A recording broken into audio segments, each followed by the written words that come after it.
अंदर के सिस्टम को, अंदर के आवरण को बिगड़ने मत दो। और एक बार बिगड़ गया तो कई जन्म बिगड़ जाएंगे। एक जन्म नहीं, कई जन्म।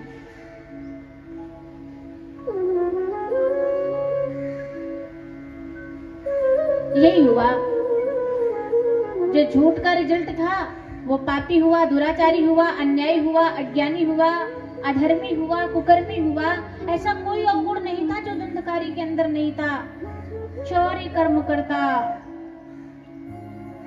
वैश्यावृत्ति करने लगा, मदिरा पान करने लगा, लोगों को मारता काटता, उसका धन अपना लेता, लोगों के हकों को खाता।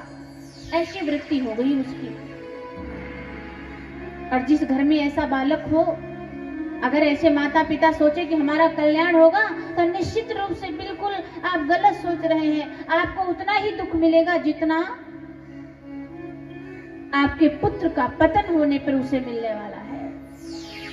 आपके संबंधों में, आपके परिवार में, आपके रिलेशन में, पड़ोसी में अगर कोई दुराचारी है तो उसका प्रभाव आपके जीवन में पड़ने वाला है। पड़ोस में कोई मदिरा पान करता है, रोज आकर के गाली गलौज करता है, तो आपकी निद्रा में जो है डिस्टरबेंस होता है, आपकी पूजा पाठ में विघ्न पड़ता है, और रोज आपको बुरे शब्द सुनने पड़ते हैं कानों से। बच्चा किसी और का, पति किसी और का, भाई किसी और का, लेकिन पड़ोसी होने के नाते भी आपको जो है नुकसान उठाना पड़ता है। और अगर ऐसी औलाद हो जाए हमारी खुद की, और हम सोचे कि हमें कोई कष्ट नहीं होगा या हमारे जीवन में उथल पुथल नहीं आएगी, तो ये हमारा भ्रम है। आना ही आना है, आना तय है, ये मान लो। एक बार पिता दुखी हो गए। अब यहाँ विचार करने की बात है। एक सुंदर से बात, एक सुंदर सा बिंदु। जो व्यक्ति एक समय के लिए आपको सुख और आनंद देता है, दूसरे समय के लिए वही व्यक्ति उसी विचारों से आपको दुखी भी कर सकता है। आज आ गई पिता के सामने दोहरी बात। सिक्के के दो पहलू, हर बात के सिक्के के दो पहलू होते हैं।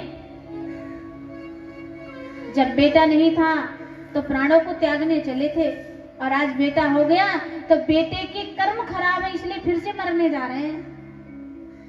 पहले बेटा नहीं था उस वजह से मरने जा रहे हैं, अब बेटा हो गया, बेटा कुकर्म के कुमार्ग के मार्ग पर चल पड़ा है।